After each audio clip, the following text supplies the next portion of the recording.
On the rig, his word was law.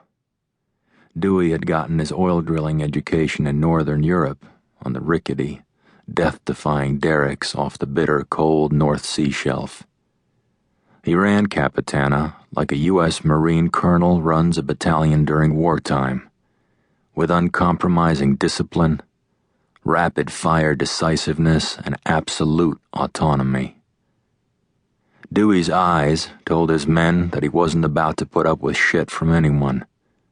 He backed up that look with a pair of massive arms, muscled from years of hard platform work, buoyed by a pair of fists that were ready and willing to be put to use in the constant challenge every gang chief on every offshore oil rig in the world faces, keeping the animals at bay.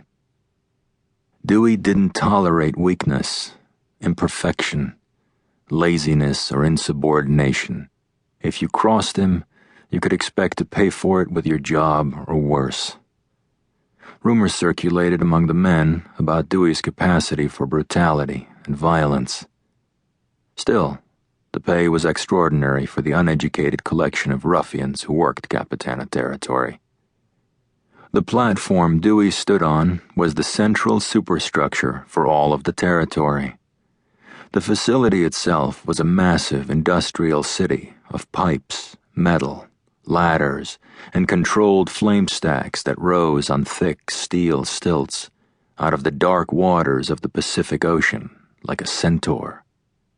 In the distance, a series of more than 30 smaller, unmanned tension leg platforms dotted the landscape. These mini TLPs fed into the central Capitana facility and helped create a steady gusher of oil ready for transport to refineries throughout North America. Capitana was the central juncture in a spider-like network of pipes that lay across more than 140 square miles of seabed, some 600 feet below the ocean's surface. More than 2,000 insertion pipes spread out across the dark and cold seabed below. It was through these pipes that a crude, dense, and immensely valuable mixture of natural gas and oil bubbled up and coursed into the central pumping station beneath Capitana, where it was separated, then pushed upward to the surface. Capitana's interweaving pipes, flare booms, and steel decking looked like a monstrous erector set. The flames never ceased. Yet Dewey found something peaceful in the dense orange inferno. The flames told Dewey that his rig was performing.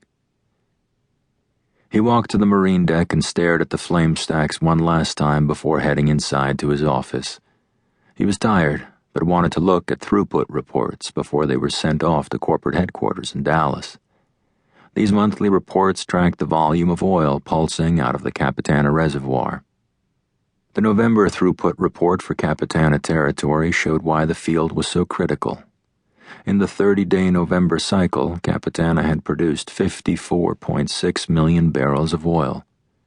This meant annual throughput of approximately 650 million barrels. The average per-barrel extraction-to-market expense was $19 for other oil companies. Dewey's men could do it for $11. An $8 per-barrel cost savings.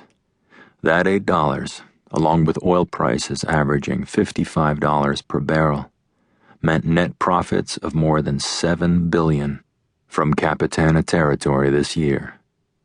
That $8 bought Dewey a lot of leeway in the way he was allowed to run his rig. It was past midnight.